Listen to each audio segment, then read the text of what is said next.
Hola, ¿qué tal a todos? Bienvenidos. Este es el show de superhábitos.com. Y al emprender nos enfrentamos a muchas cosas nuevas. Y una de las que más dudas genera es la parte legal. ¿Deberías registrar tu marca o no? ¿Es necesario crear contratos para tu negocio? ¿Cuándo es tiempo de enfocarse en legalizar un emprendimiento? Si te haces alguna de estas preguntas, tengo a alguien que presentarte hoy. Vamos a estar hablando con Rafael Cornejo de Servicios Jurídicos Cornejo. Rafa es parte de la comunidad hace tiempo y trabaja con emprendedores ayudándolos a potenciar legalmente su negocio. Este es el show de Super Hábitos, un podcast en el que cada semana compartimos las herramientas, hábitos y estrategias que hacen que iniciar un negocio sea simple para que puedas vivir de lo que te gusta, disfrutar más a tu familia, diseñar una vida genial y tener un impacto positivo en la vida de otras personas. Mi nombre es Santiago Salón, voy a ser su anfitrión y quiero darles la bienvenida al episodio 271. ¡Wow! 271. Mucho. Y antes de empezar y presentar a Rafa, que está ahí, quiero decirles que si están en el camino emprendedor y buscan herramientas para crear un negocio, pueden descargar más de 25 guías gratuitas en superhábitos.com/kit. Bueno, ya estamos empezando entonces y estoy muy contento. Y yo siempre digo esto es importante. Si van al Facebook de Superhábitos, la primera foto de todas es una foto de Rafa, que estaba allá lejos y hace tiempo acompañando a Superhábitos cuando no había nadie dando vueltas. Enero 2014, si mal no me equivoco. ¿Puede ser? Sí, enero 2014, muchos años atrás. Así es, pero bueno, infinitamente agradecido con ustedes desde enero 2014 por haberme acompañado, ¿no? Desde mis comienzos con mi negocio, la verdad que siempre han sido una ayuda espectacular ustedes. Así que yo estoy feliz de estar acá. Bueno, y esa es una de las cosas lindas de emprender. Recién hablábamos de cómo puedes generar un negocio para impactar positivamente a las personas. Y muchas veces lo terminas haciendo indirectamente, y en nuestro caso por medio de Rafa, que ayuda a muchos emprendedores a descifrar esta parte legal que puede ser, que puede asustar, realmente puede asustar mucho. Y quiero saber, Rafa, vos tenés obviamente toda tu experiencia ayudando a emprendedores que quieren empezar y tienen estas dudas legales. ¿Cuál es la duda más común con la que los emprendedores se acercan a vos? Bien, por lo general el emprendedor se hace un embrollo muy grande cuando le dicen la parte legal. Piensa, no, es complicado, necesito un abogado, me va a salir carísimo. Entonces, como dice, bueno, lo hago de lado porque en este momento es imposible para mí. Pero bueno, luego vienen los problemas. Así que ahí es cuando consultan, pero se dan cuenta de que no era tan complicado como parecía. Pero sí hay que tomar ciertas acciones preventivas para evitar el conflicto luego, ¿sí? Entonces, en primer lugar, lo que más solicitan los emprendedores es todo lo concerniente a las marcas, a la registración de la marca. ¿Por qué? Porque muchos emprendedores comienzan su negocio y en el mejor momento, ya cuando su negocio empieza a hacer ruido por todos lados, allí es cuando reciben una notificación donde dicen: hola, soy tal, fulano de tal. Hola, Juan. Claro, hola Juan, ¿cómo estás? Soy fulano de tal. Quería avisarte que yo hago el mismo negocio con la misma marca, pero a diferencia de vos, yo registré la marca. Y ahí consultan al abogado y para diciendo, bueno, sálvame. Claro. Y sinceramente no hay mucha salvación porque el que registra primero la marca tiene la propiedad de ella y tiene la exclusividad para comerciar sus productos, sus servicios con total cobertura legal. Es decir que quien no tiene la marca y comercia con el mismo nombre debe cambiar, lo cual supone una pérdida enorme para el emprendedor. No, y eso es súper importante, y voy a hacer una aclaración que estábamos hablando con Rafa justo antes de empezar. Y es esto que, si bien Rafa es abogado acá en Argentina, como se darán cuenta por su tonada, pero todo esto que vamos a estar hablando no es basado simplemente en lo que pasa en Argentina. Todo esto es común a Uruguay, Colombia, México. Entonces, esto les sirve a ustedes también. De hecho, hablábamos de cómo la legislación de todo lo que es registración de marcas es bastante similar en muchos aspectos en distintos países. Y vos decís, bueno, muchas de estas personas no entran al tema de la marca en un primer momento porque lo ven complejo. ¿Cuáles son esos mitos que hay alrededor de la marca? Sí, sobre todo el trámite burocrático. Es como que no tenés que pagar, tenés que contratar un abogado, tenés que hacer una serie de trámites que es casi imposible y eso ya es un dolor de cabeza. Uno está empezando su negocio o está con su negocio avanzando y económicamente está ajustado o querés invertir en marketing, en otras cuestiones, pero no en lo legal. Entonces, ese es el mito. Pero en general, registrar la marca no es algo del otro mundo, no es algo del otro planeta, no es algo imposible, no es algo caro. Es simplemente tomar la decisión y decir, bueno, voy a emprender con toda la ley. Me aseguro algo importantísimo, como es la registración de la marca, y lo hago. O sea, yo creo que lo fundamental es el compromiso, decir, lo hago, como sea, lo hago, y los medios aparecen, ¿sí? Un amigo, un tutorial en internet, hay muchísimos para que uno mismo pueda registrar la marca. Inclusive aquí en Argentina la solicitud de registración es hiper fácil y lo es en los países de Latinoamérica o Hispanoamérica, estamos hablando. Claro, entonces la idea es que lejos de ser todo un proceso legal súper complejo que necesito hablar con 5 abogados que quizás me roben en el medio, claro, es un proceso que en realidad incluso lo podés hacer vos. ¿Cuánto tiempo o cuánto sale? Por ejemplo, acá en Argentina, tomémoslo acá en Argentina, el proceso de registración de la marca. Bien, no digo que sea hiper fácil, pero tampoco es imposible. Es realmente sentarse y decir, bueno, a ver, ¿qué necesito para registrar la marca? Hay una serie de pasos, obviamente, pero es algo que se puede hacer 100% asegurado uno mismo, digamos. En Argentina es un trámite que demora cierto tiempo, estamos hablando de 1 año, 1 año y medio, no es para nada caro, hay una tasa que dependiendo, bueno, acá con la inflación sabemos, los argentinos no van a entender, hasta hace poco estaban 1.700 pesos. Nada. Sí. O sea, estamos hablando de hoy en día $30. $30, exactamente. Sí, pero y una cosa importante, nosotros pasamos por el proceso de registrar nuestra marca y es 1 año, pero no es 1 año de vos todos los días levantás y estás 1 hora llenando formularios para la marca, es vos presentás los papeles y demora, pero vos simplemente esperás. Claro, exacto, uno hace la solicitud y envía la solicitud. La única complicación para Argentina es que uno necesita declarar un domicilio en Buenos Aires, por ejemplo. Pero luego es... Eso suena federal. Eso suena federal, sí. A todos yo les comparto el domicilio de mi sobrina que vive en Buenos Aires, así que quien quiera registrar su marca sabe que ese requisito, claro, ya está cumplido. Exactamente. Entonces, bueno, el principal tema es el tema de la marca. ¿Hay algún, más allá del domicilio que estabas hablando, qué necesitamos tener para poder registrar una marca? A ver, tener ya definido el nombre, ¿no? Sobre todo, si es una marca denominativa, decir, bueno, este es el nombre. Luego, cambiarlo implica hacer otro trámite desde cero. Bien. Entonces vale la pena sentarse a definir el nombre primero. Sí, antes de y estés súper seguro que vas a desarrollar tu negocio con ese nombre y que no lo vas a cambiar en el camino. Además, bueno, obviamente un nombre que te identifique, que te potencie, que sea un leitmotiv, ¿no?, para tu negocio, obviamente. Luego, si es una marca ya figurativa, ahí ¿Qué sería qué? Es el logo, el logotipo. Ahí es un trámite un poquito más complejo porque hay que mandar una fotografía que tiene que tener cierto pixelado, cierto tamaño, etcétera. Claro, pero nada que no te vaya a dar tu diseñador. Exactamente. Buenísimo.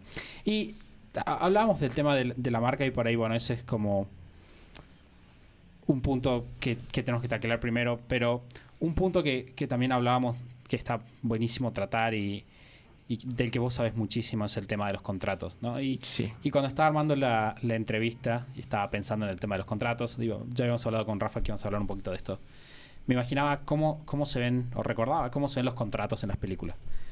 Y los contratos en las películas son esta cuestión Sí, de o una mesa gigante donde todos con traje, corbata, firmando con una super bolígrafo, acá le decimos virome, donde hay 500 hojas y cláusulas para leer, donde la verdad que decís, wow, qué bárbaro esto. Y además tenés esta idea de cada cláusula puede ser una trampa mortal, ¿no? Todos conocemos la historia en la que está la persona, el dibujito animado. Tengo un dibujito animado en la mente, no sé por qué.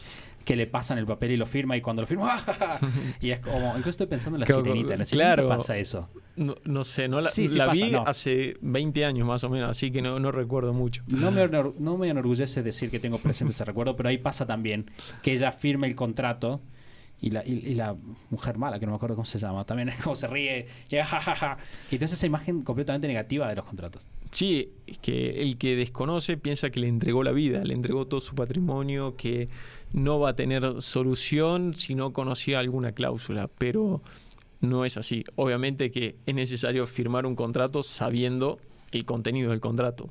Si vas a firmar algo que no estás seguro, por favor, desde ya, no lo hagas.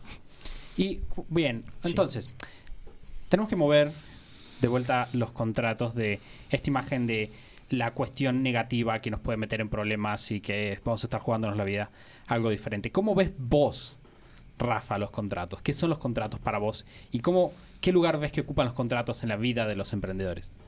Perfecto. Desde lo legal, ocupan un lugar muy importante para los emprendedores. Es cierto que apenas damos los primeros pasos de nuestro emprendimiento, de nuestro negocio, no podemos estar preocupadísimos por los contratos. Estoy firmando contratos que no sé, o estoy haciendo contratos verbalmente y no los hice por escrito. Pero sí, a medida que nuestro negocio avanza, nuestro negocio crece, van pasando el tiempo, es necesario que empecemos a formalizar nuestras relaciones comerciales.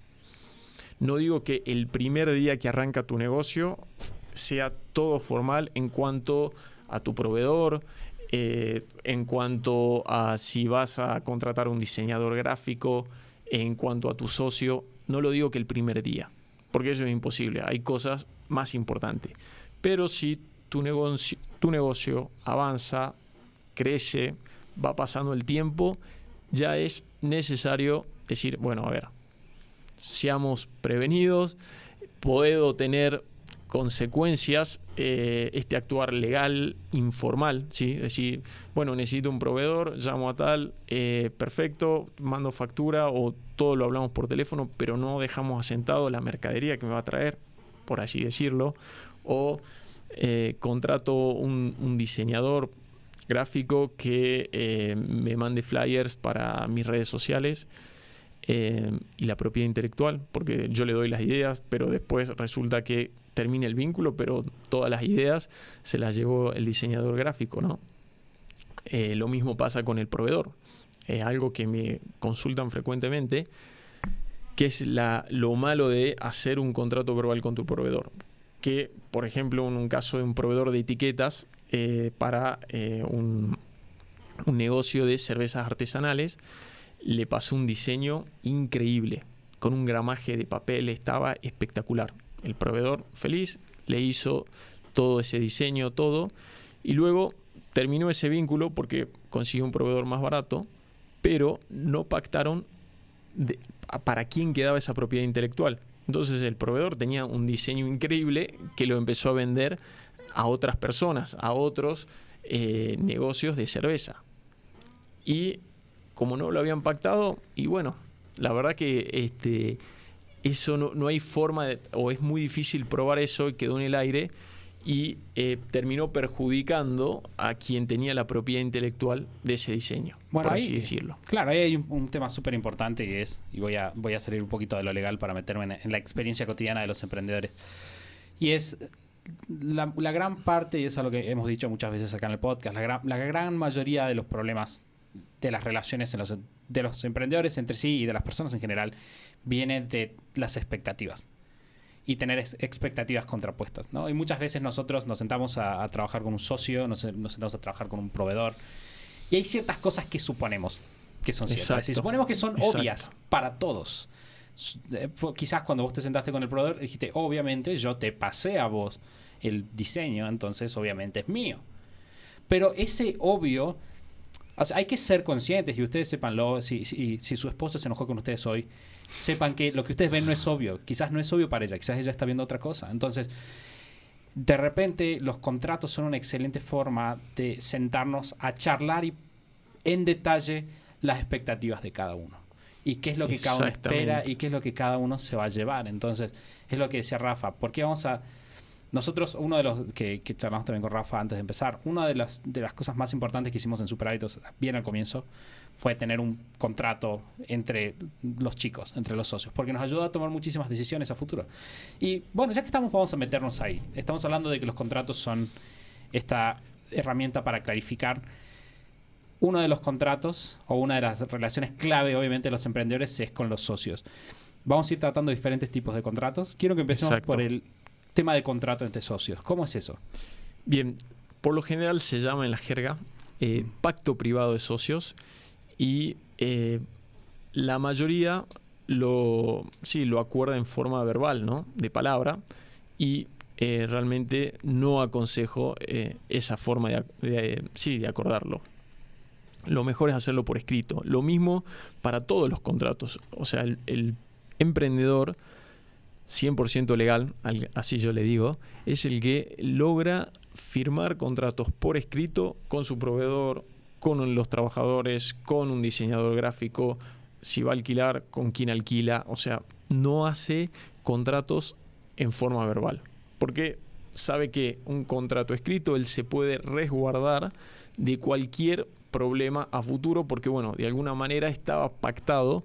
Si hay un entredicho, si hay un malentendido, lo que fuera, bueno, acá hay un contrato, las cláusulas dicen esto, acá está claro, entonces resolvamos este conflicto que tenemos de acuerdo a lo que dice el contrato.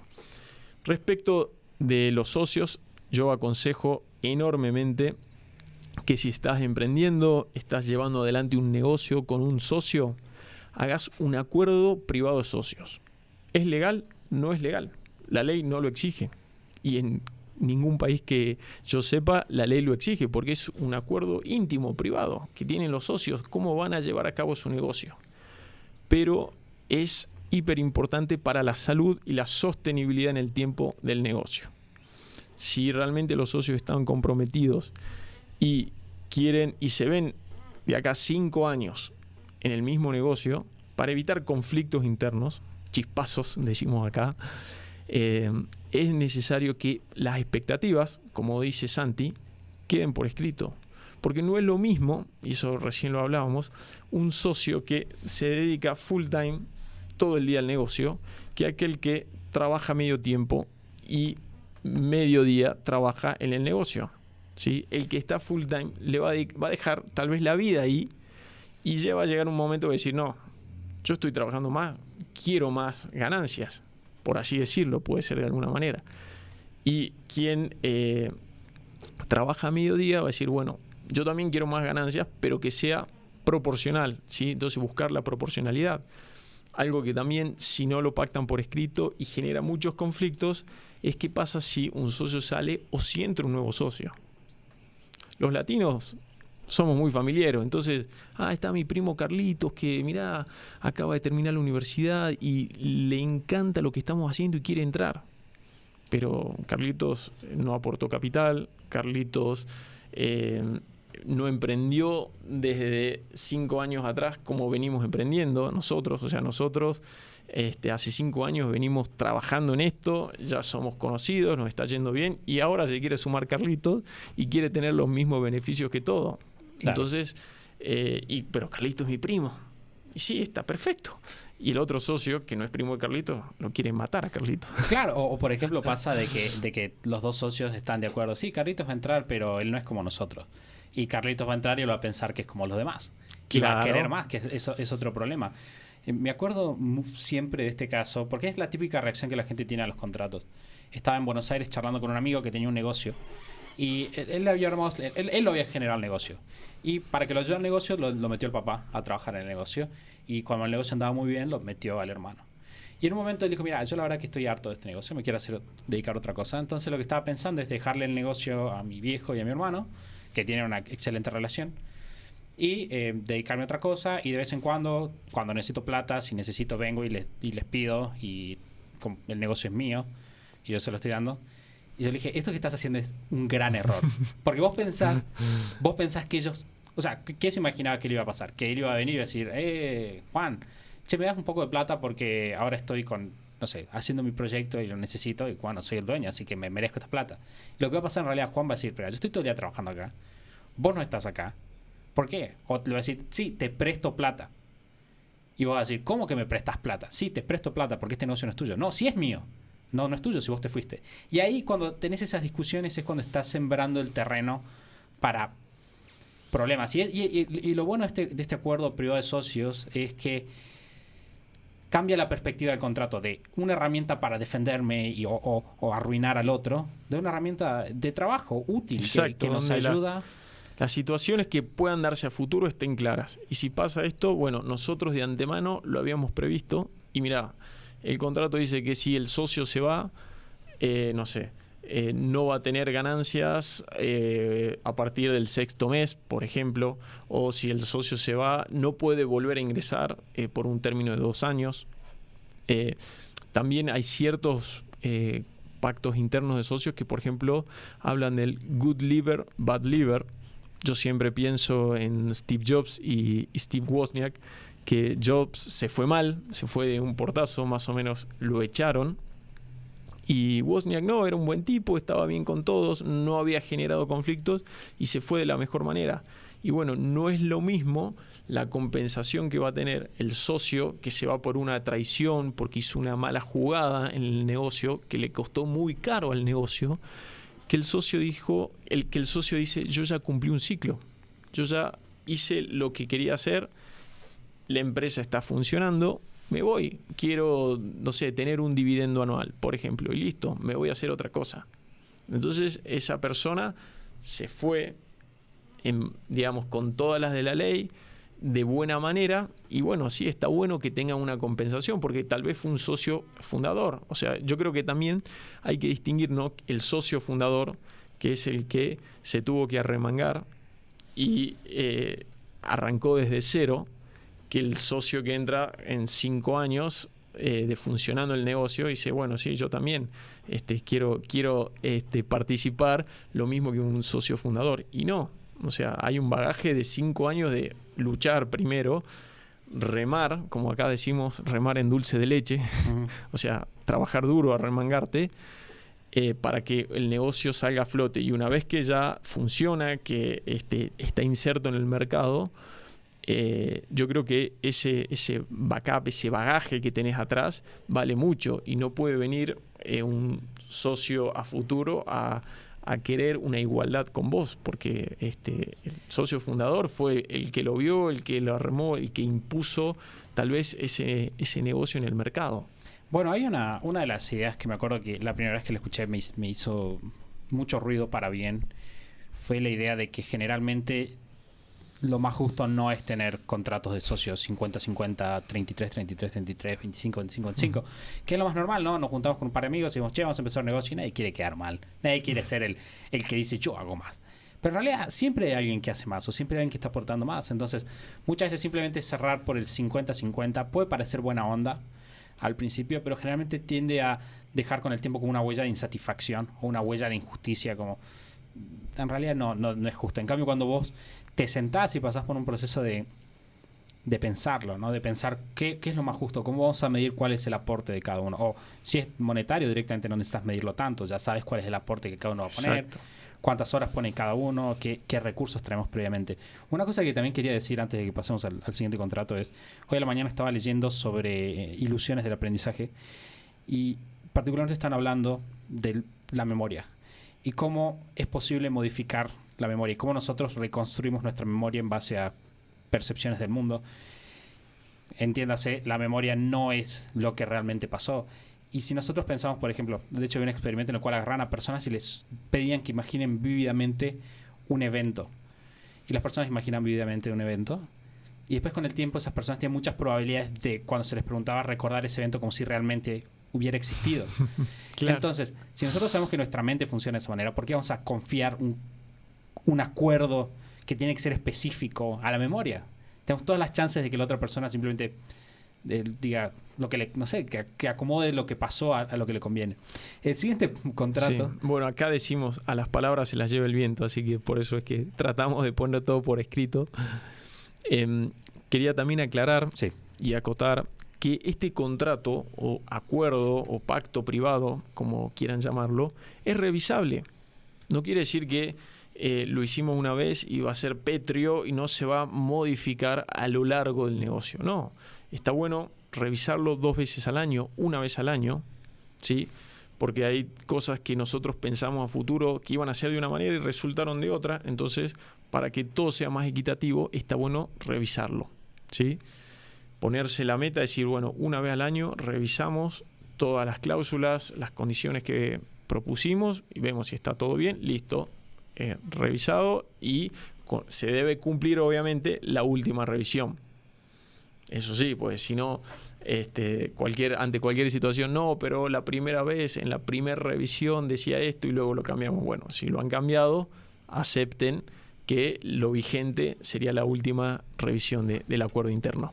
El siguiente contrato es los contratos de sociedad, que tiene mucho que ver de un acuerdo entre partes, sí, pero también con el Estado. ¿Qué hay que decir de ese tipo de contratos? Bien, mi consejo a los emprendedores es, si están con un socio, constituyan una sociedad, obviamente. También, cuando es necesario constituir una sociedad, por más de que esté emprendiendo en forma personal. ¿Sí? Se puede constituir sociedades unipersonales cuando de alguna manera contraigo una responsabilidad mayor. Es decir, por ejemplo, contrato un trabajador, ya estoy contratando con muchos proveedores, tomé un préstamo, tomé un crédito para inyectar más capital a mi negocio. Allí es necesario ya constituir una sociedad y, obviamente, consejo fundamental, una sociedad de responsabilidad limitada. Porque para constituir una sociedad donde la responsabilidad sea ilimitada, prefiero seguir en forma autónoma. Claro, ni siquiera me meto en el problema. Claro. Claro, eso tiene que ver con que, o sea, de vuelta, todos los países tienen formas de sociedades con responsabilidades limitadas. Sí, en Hispanoamérica tenemos sociedades parecidas, cambian un poco los nombres: sociedad de responsabilidad limitada, sociedad por acciones simplificada. Pero en general todas tienen la característica común que la responsabilidad es limitada al capital aportado. Hay otras sociedades, obviamente, sociedades de hecho, pero que la responsabilidad es ilimitada. O sea, legalmente que si mi empleado no conviene va para en nada. el auto y se mata, yo estoy en problemas, básicamente. Exactamente. Bien, bajándolo a lo, Sí, a lo a lo duro y trágico. Sí, digamos. a lo duro y trágico, exacto.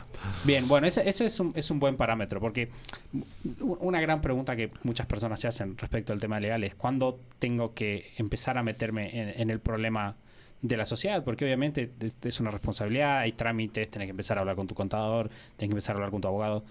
Y bueno, por ahí la vara que estás poniendo vos, Rafa, está bastante buena. Hey, estás vendiendo vos solo en tu casa, tranquilo, no necesitas una sociedad. No. Sin Pero, embargo, claro, decís, estoy vendiendo, crecen mis ventas, estoy ya pagando con cheques a mis proveedores, tengo muchos proveedores, por ejemplo, y contraté 2 empleados, ojo, o sea, estás teniendo una responsabilidad grande, como vos decís. A tu empleado, ojalá, Dios quiera que nunca pase, tenga un accidente en el auto, pero puede tener un accidente laboral, un accidente in itinere, como se dice, puede tener sería? cualquier complicación. Por ejemplo, el in itinere no es el que se da en sí en el trabajo, pero cuando estaba yendo al trabajo o volviendo del trabajo, pero que se considera que está en un ámbito laboral todavía, lo cual uno es responsable. Entonces ya tenés una responsabilidad civil, ¿sí?, muy grande. Por lo tanto, necesitas que tu negocio esté amparado por una sociedad. Entonces no vas a ser vos el responsable, sino el capital de la sociedad, ¿sí? Va a tener que responder por una indemnización o lo que fuere, va a responder el capital de la sociedad. Entonces, tu auto, tu casa, que está a tu nombre, va a seguir siendo tu auto y tu casa a tu nombre. Y si hay algún problema legal donde uno tiene que responder civilmente o laboralmente, va a ser el capital de tu sociedad que has creado la que responde y no vas a responder con tus bienes. Entonces, de alguna manera, uno también proteges el auto y la casa que estaba a tu nombre. Quiero hacerte una pregunta, Rafa, y espero que tires a alguien abajo del autobús, como se dice en la calle. Porque obviamente, la pregunta que te iba a hacer originalmente es cuáles son parámetros o ideas que vos puedes tener para elegir qué sociedad te conviene más. Pero obviamente eso siempre te va a convenir hablarlo con un abogado de tu jurisdicción. Pregunta, en términos humanos, ¿qué consejo le darías a una persona que tiene que elegir un abogado? Porque he escuchado muchas historias de personas que contratan abogados y se sienten medio como elegir un médico. Vos vas y esperas que sea bueno y estás rezando de que ojalá que lo que esta persona me está diciendo sea verdad. ¿Qué consejo le darías a alguien que te dice, Rafa, necesito elegir un abogado? ¿Qué miro? ¿Qué miro en un buen abogado? Iba a ser un chiste, ¿viste? Tienes que mirar su automóvil, su reloj. Claro, es lo que la gente hace en realidad, claro. Es lo que la gente hace. Sobre todo, a ver, la gente se guía por lo económico, ¿sí?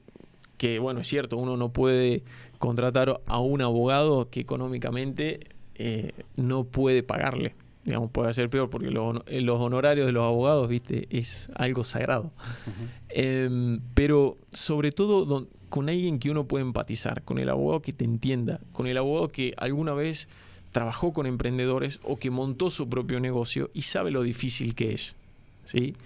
Que al comienzo tal vez uno no puede cumplir con todas las de la ley, pero que sabe que a medida que va a avanzar el negocio va a hacer todos los resguardos legales. Como dijimos antes, el primer día que arranca tu negocio no puedes ya constituir una sociedad porque recién está comenzando tu negocio. No sabes si te va a ir bien, te va a ir mal. Ojalá que te vaya bien, pero constituir una sociedad implica una serie de gastos que no los puedes hacer el primer día o el primer mes de tu negocio. Bueno, y una cosa que también yo creo que es una gran oportunidad hoy en día es... Antes existía esta imagen que todos conocemos del abogado que está en su despacho todo el día esperando que la gente entre. Y a medida que pasa el tiempo, y yo creo que es una tendencia en todas las profesiones, hay una vocación mucho más al servicio en términos de entender a tu mercado, conocerlo bien, saber qué necesita. Cada vez hay más abogados que están ahí afuera para que los conozcas. Y que están más allá afuera asegurándose de que vos sepas qué hacen y por qué lo hacen y por qué son buenos haciéndolo. Estoy pensando en Martín, por ejemplo, que vos lo conocés, Martín Sabadini. Sí. Que Martín está allá afuera y pone sus artículos, como vos también pones un artículo y explicás como, che, mira, tipo, estas son las cosas que vos tenés que ver. Entonces, voy a responder también en parte a mi propia pregunta. Y yo le aconsejaría a una persona que está buscando un abogado que también busque un abogado que esté allá afuera y muestre lo que hace. Exacto, y que obviamente que sea de la especialidad que uno busca. Si estás con un problema de salud y necesitas una solución rápida, Martín es para eso. Claro. Alguien que tiene una cuestión laboral, bueno, ver un abogado laboralista. Si bien hay abogados obviamente que pueden resolver su problema, pero tratar de buscar un abogado que trabaja con la especialidad en la cual, bueno, vos estás buscando. Bien, perfecto. Pero no hay entonces truco mágico no hay píldora para saber si el abogado es bueno o es malo. La verdad que, bueno, a ver, yo creo que una persona medianamente inteligente al hablar con un abogado ya te das cuenta si realmente quiere sacarte algo de dinero y nada más, o realmente está para ayudarte, ¿sí? Bien, perfecto. Entonces, básico, hablar con el abogado. Volviendo al tema de la responsabilidad limitada, ahora sí la pregunta. ¿Algún tipo de recomendación sobre qué tipo de sociedad elegir? ¿Hay algún tipo general de sociedades que suele ser más conveniente que otra? Sí. Tanto en Argentina como en México, Colombia, hay un tipo de sociedad, obviamente de responsabilidad limitada, que está destinada, fue creada para los emprendedores. En Argentina es SAS, Sociedad por Acciones Simplificadas, y en el resto de los países de Hispanoamérica tiene un nombre más o menos similar. ¿Qué es lo bueno? Que uno la puede constituir con un capital accesible, es decir, en Argentina, por ejemplo, 2 salarios mínimos vitales y móviles. O sea que cualquier emprendedor puede constituir una sociedad. No es como, por ejemplo, una sociedad anónima donde dicen, no, por el rubro a qué te dedicas necesitas un capital mínimo de $10.000. Decís, bueno, claro, no estoy... No estaría teniéndolo ahora. Claro, exactamente. Eso por un lado, una sociedad donde no haya muchos órganos, ¿no? Por ejemplo, en la sociedad anónima tenés el directorio, el presidente del directorio, la asamblea de socios, el órgano de fiscalización. Entonces, tal vez sos una persona... Me imagino el organigrama. Juan, claro, exactamente. Entonces, tenés que completar la asamblea de socios. Hay un socio, pero tenés que hacer la asamblea. No buscar una sociedad que tenga muchos órganos porque está pensada para grandes empresas, ¿sí? Buscar una sociedad que sea unipersonal o de varios socios, obviamente, pero que tenga un solo órgano que es la administración. Y listo. Pregunta, ¿no? Porque alguien podría decir, me estoy imaginando a alguien diciéndolo, Rafa, pero yo tengo grandes ambiciones para mi negocio. Igual tengo que elegir para empezar una sociedad simplificada. Sí. A ver, claro, la sociedad puede mutar. O sea, yo puedo comenzar con una sociedad simplificada y luego mi negocio, que empezó siendo una mini empresa, pasó a ser una mediana empresa y luego una gran empresa. Y ojalá todos los que estemos en Super Hábitos nos pase lo mismo. Ese tipo social puede ir mutando. Sépanlo. Es decir, obviamente lo deben consultar con su abogado, con su contador, porque impositivamente también, a medida que yo crezco en el tipo social, los impuestos van a ser mayores. Entonces lo tengo que consultar con un contador, con un abogado, pero puedo ir mutando. Sí. Otro tipo de contrato que es fundamental y del cual es súper importante hablar es el tema de los empleados, ¿no? Los empleados son, cuando nosotros trabajamos, pueden ser literalmente la clave del éxito para un negocio, o pueden ser, como todos conocemos en los casos, la ruina de un negocio. ¿Qué hay que decir sobre los contratos? Perfecto. Es necesario para crecer delegar. Eso lo sabemos. Uno no puede hacer todo en su negocio. Llega un punto donde si uno quiere crecer, tiene que delegar, tiene que contratar a alguien, y contratar a un trabajador tiene un costo laboral, ¿sí? Porque uno tiene que registrarlo en el órgano impositivo, ¿sí? O en el órgano estatal pertinente. Tiene que hacerle aportes a la seguridad social, ¿sí? Aportes al sindicato y aportes a la obra social y a su jubilación. Eso decimos con seguridad social. O sea, básicamente 3 aportes: su jubilación en el futuro, el sindicato y su obra social. Por lo tanto, tener un trabajador con todas las de la ley implica un costo, ¿sí? Pero mayor es el costo tenerlo, como decimos acá, en negro, es decir, en forma irregular. Porque las multas, tanto en Argentina, Uruguay, Colombia, México, son muy altas. Y esto, ¿por qué? Porque hay un organismo internacional, ¿sí? Que es la OIT, la Organización Internacional del Trabajo, que emite convenios y recomendaciones para todos los países. Por lo tanto, la legislación laboral es muy similar. O sea, lo que estoy diciendo ahora vale para Argentina, Uruguay, Chile, Perú, México, España, Colombia. ¿Por qué? Porque todos los países, casi todos los países del mundo, son firmantes de los convenios y recomendaciones de la OIT. Entonces, evaluar costo-beneficio de un trabajador. O sea, voy a delegar, ¿sí? Voy a registrar a ese trabajador. Bueno, ¿estoy dispuesto a sacrificar tanto dinero por ese trabajador? Ojo, puede registrarlo mediodía. Entonces, el aporte a la seguridad social, el aporte al sindicato, va a ser menor que un trabajador día entero. Tampoco no confundir lo que es un trabajador que debe cumplir horario, lugar de trabajo, está sujeto a las directivas, ¿sí? De un empleador, que una persona que yo la contrato ocasionalmente para, por ejemplo, el diseño del logo. Si yo contrato una diseñadora gráfica, la diseñadora gráfica no va a ser un trabajador. ¿Por qué? Porque ella es independiente. Yo no le tengo que dar directivas si ella es la que tiene el conocimiento. Además, no va a cumplir horarios, no va a cumplir lugar de trabajo. Ella desde su casa me va a mandar a mí los diseños. Entonces, ahí no hay una relación de trabajo porque ella es independiente.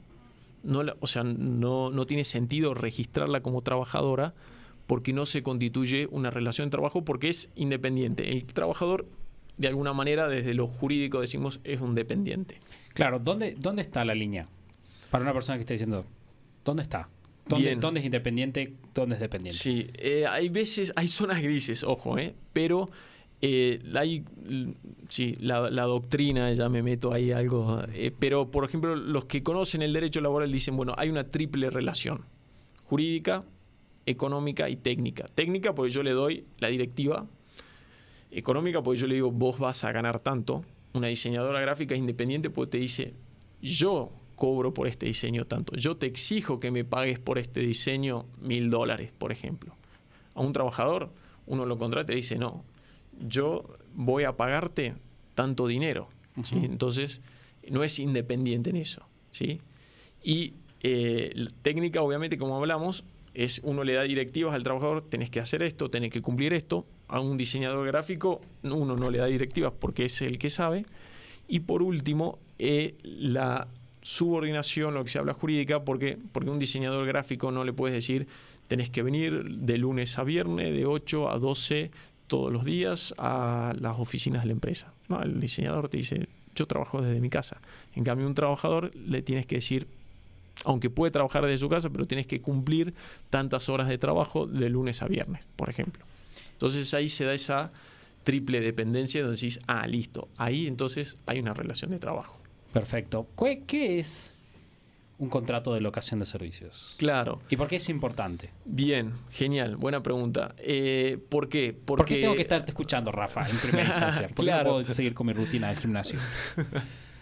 Porque ahí, en un contrato de locación de servicios, lo que hablamos es el caso de la diseñadora gráfica, donde económicamente me va a salir más barato este tipo de contrato que el contrato de trabajo, porque no voy a tener que hacer tantos aportes para el trabajador que exige, digamos, la ley de contrato de trabajos. Como les digo, y esto pasa para Argentina y todos los países de Hispanoamérica.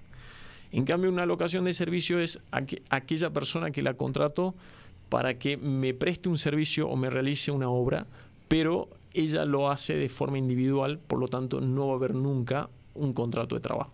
¿Sí? O sea, lo hace en forma independiente. ¿Y por qué? Esta es la pregunta del emprendedor que no quiere hacer las cosas. ¿Por qué tengo que tener un contrato de locación de servicios? Buena pregunta. Porque para que no luego me demanden o me denuncien que estoy encubriendo una relación de trabajo, ¿sí? Y tenga multas por haber hecho ese fraude a la ley, ¿sí? Y ante la duda, porque si lo haría en forma global y termino de mala manera, por ejemplo, con mi diseñadora gráfica, entonces mi diseñadora gráfica enojada decir, no cumplió con la ley laboral, por lo tanto le voy a exigir todos los ítems indemnizatorios que dice la ley laboral, cuando nunca hubo una relación de trabajo, nunca hubo un vínculo laboral, ¿sí? Sino más bien hubo un vínculo de una locación de servicios. Porque, como te digo, ella siempre fue independiente. Y no sé si quedó claro, espero que haya quedado claro. Es más como un contrato para protegerte de la... Claro, para protegerte de la demanda laboral. De la exigencia de la ley laboral. ¿Y para qué tipo? ¿Hay algún punto a partir del cual es más recomendable meterte en ese tipo de contratos? Por ejemplo, si agarro a una persona y le contrato un logo de $7, ¿debería tener el contrato de locación de servicios o solo para cierto tipo de servicios más grandes? ¿O cuál es la recomendación? Y dependiendo del monto, si es por $30, bueno... ok, pasa, digamos, pero si voy a contratar a alguien que me va a exigir $2.000, $1.000... Claro, un sitio web, por ejemplo, que es un proceso de varios meses. Claro, sí, es altamente recomendable firmar un contrato. Que no se compliquen que tenga que ser un contrato de 50 páginas, ¿sí? Uno puede redactar el contrato donde diga yo, Rafa, contrato a Santi para que diseñe mi sitio web, descargar un modelo, hasta un modelo simple en internet de contrato de locación de servicios y hacerlo, ¿sí? Hacer las cláusulas hasta no es necesario ese lenguaje técnico y formalista de los contratos. No, hacerlo con un lenguaje cotidiano. Lo importante es que quede por escrito que entre nosotros hay un vínculo de locación, por lo tanto, no tenemos que cumplir con las exigencias de la ley laboral. Bueno, obviamente hay ciertas tradiciones escritas que hay que respetar, ¿no? Hay ciertos criterios y ciertas formas. Claro que sí. Pero una cosa que yo le he visto, bueno, trabajando con Mati, es que es muy interesante verlo a Mati escribiendo contratos y cosas así. Porque escribe muy ameno. Es mucho más ameno de lo que uno se imagina de un contrato en general. Y eso es algo que también me gusta de vos, que podés... No estás haciendo nada oculto, de alguna manera. Se siente así. ¿En qué sentido? ¿O a qué voy? Para clarificar mi idea. Muchos abogados presentan lo que hacen como si fuera magia negra, básicamente. Te escriben una cosa que vos la lees y decís, no sé qué me estás diciendo. Y porque de alguna manera existe esta idea de que si es oculto, necesitan de vos, ¿no? Y es como que nosotros somos los que tenemos este conocimiento y vos tenés que venir a rogar porque te lo demos. Sin embargo, hay otras formas de hacerlo y hay otras formas de escribir contratos. Y de vuelta, Rafa nos ayudó también con Mati a escribir los contratos, por ejemplo, para el sitio. Y porque cuando salió toda la legislación en Europa, y entonces todos tuvimos que ponernos al día con el tema de los contratos. Y yo obviamente leí todos los contratos, no sé nada de contratos, pero me puse a leerlos porque es parte de mi responsabilidad. Y los leí y decía, claro, acá tienes personas que realmente están tratando de comunicar cuál es lo que estamos tratando de hacer. Entonces es un muy buen punto el que traes. Exacto, bueno. Sí, igual ante la duda consulten a un abogado o a un contador, pero insisto de vuelta la importancia de hacer los contratos por escrito, ¿sí? No es bueno formalizar o vincularse con alguien en forma verbal, sobre todo cuando hay una relación de largo tiempo, porque con el tiempo empiezan los conflictos. Yo te dije una cosa, vos me dijiste esto, yo entendí esto, no era lo otro, y lo importante es eso, que todo quede por escrito. El último de los contratos que es el contrato de concesión. Sí, o es el contrato, claro, con el proveedor, vulgarmente así lo llamamos. Aquellos que... Ahí entra el caso de lo que hablamos de la cervecería. De la cervecería. Claro, pongamos el caso de aquel emprendedor que monta su cervecería artesanal, por lo tanto necesita de tapitas, etiquetas, cápsulas, botellas, malta, etcétera, con lo cual trabaja con muchos proveedores, del proveedor de la malta, el proveedor de las botellas, el proveedor de las tapitas, y en la mayoría de los casos se maneja en forma verbal, en forma informal, valga la redundancia, lo cual es complicado. ¿Por qué? Porque el proveedor puede no pagarte, el proveedor puede accidentarse y quedar cuadripléjico, ojalá nunca pase, el proveedor puede morir, el proveedor puede caer en quiebra, y si yo le pagué y ya está, fue un contrato en forma verbal, no puedo probar de alguna manera esa creencia. Entonces es altamente recomendable hacer el contrato por escrito y, como ya lo dijimos, pactar la exclusividad. O sea, si yo tengo una propiedad intelectual que se la voy a delegar a mi proveedor para que me diseñe unas botellas que quiero con tal forma o de tal estilo, o voy a hacer etiquetas con una propiedad intelectual mía, que fue el diseño y el gramaje del papel, bueno, decirle al proveedor, ok, genial, buenísimo, pero la propiedad intelectual del diseño de la etiqueta es mía y no se la puedes vender a terceros, que lamentablemente es lo que más ocurre y es la consecuencia de pactar verbalmente con el proveedor. Sí, y el tener una buena relación, porque de vuelta vamos al sentido común, ¿no? Si una vez vas a comprar algo que vas a usar una vez, no te vas a ir con el contrato a comprar y decirle, che, es un contrato. Pero de repente tenemos estos tipos de proveedores que son nuestros proveedores de siempre y los proveedores con los cuales tenemos de vuelta estas relaciones de largo plazo. Exactamente, o sea, sabes que es un proveedor con el cual vas a trabajar 2 años. Por lo tanto, va a haber un ida y vuelta durante mucho tiempo. Entonces, yo creo que tiene que estar claro esto. Porque el proveedor por lo general te dice, bueno, yo te envío la mercadería, pero antes me tienes que depositar en mi cuenta $3.000. Y uno confía. Y eso yo no puedo creer. Y hay proveedores que realmente son honestos, pero proveedores que uno les deposita con anticipación y te dice, bueno, claro, o sea, el caso común dice, bueno, perfecto, yo te envío 10.000 botellas, me tienes que depositar mañana en mi cuenta bancaria $4.000. Entonces uno va, deposita $4.000 y las botellas nunca aparecen. Y has pactado con el proveedor, tenés su domicilio, ¿cómo haces? Y tal vez es el proveedor que vive en otra ciudad. O sea, la gente es muy, de alguna manera, es muy confiada y no todos son honestos. Bueno, un caso que también me estoy acordando ahora de un emprendedor que tuvo un tema con eso fue, y estos son los casos en los cuales me imagino que más importante es tener un contrato en el que tenía una relación simbiótica muy interesante con su proveedor, ¿no? Él vendía un producto en particular, tenía un solo proveedor del producto central. Entonces era como de alguna manera tenía el proveedor hacía la producción y él hacía la venta. Obviamente el proveedor era un amigo suyo. Entonces, ¿cómo empezó esa relación? De esa manera. Eran dos amigos y un amigo tenía un producto y dijo, che, tipo, yo puedo vender lo que vos hacés. Y dijo, bueno, claro. dale. Y armaron dos negocios por separado. Y todo andaba bien hasta que dejó de andar bien. Y ahí empezaron a surgir problemas. Por ejemplo, me están subiendo el precio y no, yo no quiero. Bueno, está bien. Típico problema que puede disparar los otros problemas no aclarados, ¿no? El proveedor empieza a vender a tu, no sé, a tu competencia. Le empieza a vender a tu competencia o se roba tu lista de clientes. No te puedes proteger de todo eso. O aumenta demasiado el precio y no aumenta la calidad. Y me decís, ¿pero qué está pasando? Sí, cuando va a ser una relación comercial a largo plazo, es necesario hacerlo por escrito, sinceramente. Ahora, si va a ser una compra aislada, como vos decís, no vas a ir con el contrato, decir, fírmame acá el contrato con 50 cláusulas, pues... Está doña Marta que te quería vender una lapicera. Claro. No te la vendo.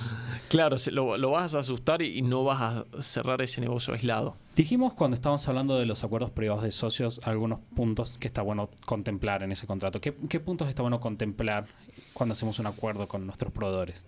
Bien, bueno, ya lo hablamos, la propiedad intelectual de quién va a ser.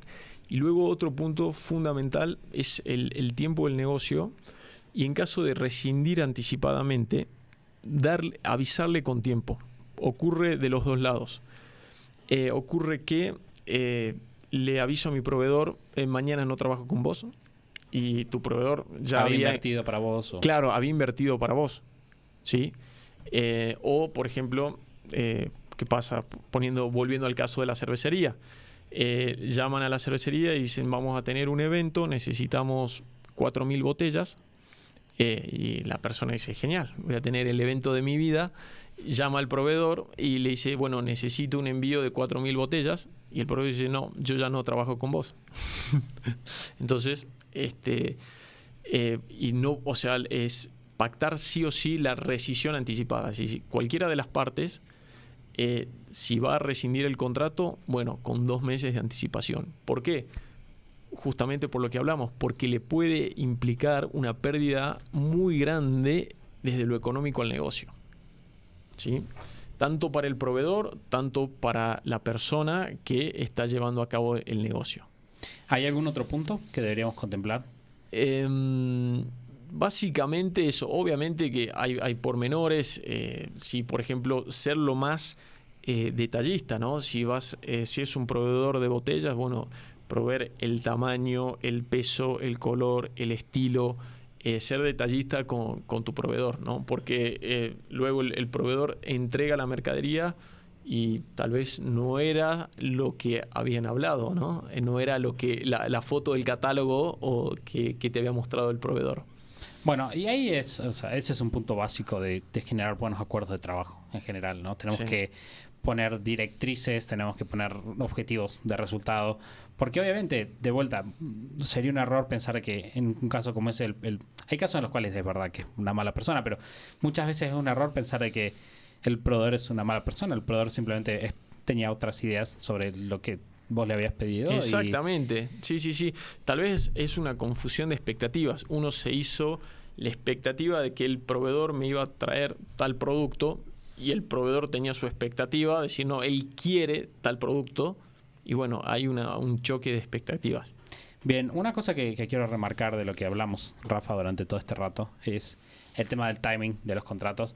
Hay ciertos contratos que vienen después, hay ciertos contratos que vienen antes. Por ejemplo, el contrato o el acuerdo privado de socios es súper importante hacerlo Sí, bien al principio. Sí. El contrato de sociedad, como dijimos, puede venir un poquito después, cuando tu negocio va creciendo.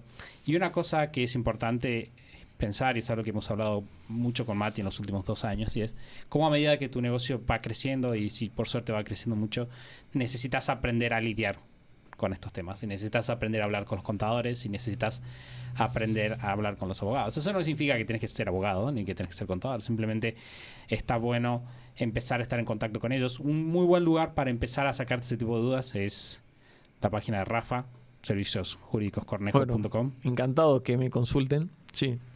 Ahí te pueden contactar por ahí. Serviciosjurídicoscornejo.com. Perfecto. Bueno, y ahí tenés un blog, así que tenés varias herramientas, tenés como sobre contratos de alquileres, están bien detallados todos estos contratos que hablamos también. Entonces, de vuelta, como llamada para ustedes, van a ver algunos de los contratos, dependiendo de ustedes que están del otro lado. Dependiendo de la etapa en la que ustedes estén, algunos contratos les van a ser más urgentes que otros. Pero Claro, de vuelta, sí. está muy bueno que se empiecen a involucrar en esos temas, y un muy buen lugar para charlar de todos esos temas es con Rafa, a quien le quiero agradecer profundamente que vino aquí a charlar. Y se vino hasta casa, al estudio, a compartir un ratito. Gracias, Rafa. Por nada, encantado de estar obviamente acá en este estudio, encantado de estar con ustedes de vuelta.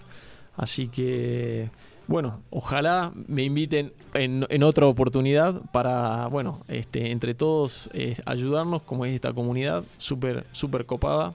Así que, bueno, un saludo muy grande a todos. Muchas gracias, Rafa, y muchas gracias a todos ustedes que están del otro lado. Como siempre, les queremos agradecer por acompañarnos. Les queremos recordar también que si están en el camino emprendedor, pueden buscar herramientas y conseguir muchas herramientas gratis en superhábitos.com/kit. Eso es KIT, donde hay más de 25 guías gratuitos sobre temas de gestión del tiempo, cómo empezar un negocio, encontrar una idea, cómo darte cuenta si esa idea va a tener futuro o no. Muchas gracias por estar ahí y bueno, nos escuchamos en el próximo episodio del show de Super Hábitos. Chau.